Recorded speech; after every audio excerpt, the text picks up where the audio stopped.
Alright, mi gente, just in case you guys don't know what an air handler looks like or identify what an air handler looks like, this is what an air handler is. Alright, I want to show you what's inside the air handler. So real quick, we're going to identify some parts.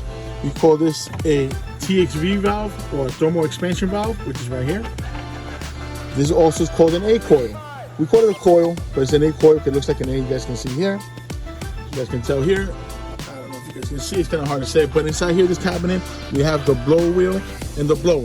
So the blower is sucking air on the return, which is on this side, blowing through the coil, which is hot air on this side. On the other side of the coil is cool air, and going downstream into the plenum. In this case, it's a duct, and the duct right here, this flex duct goes into a plenum, which is right over. It's kind of hard to see. It's behind all this crap over here, but you guys get the point.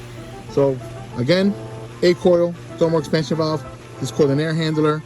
We have a blower inside here. We have a blower. We have a motor as well with a blower wheel, and it's going downstream. Supply, return.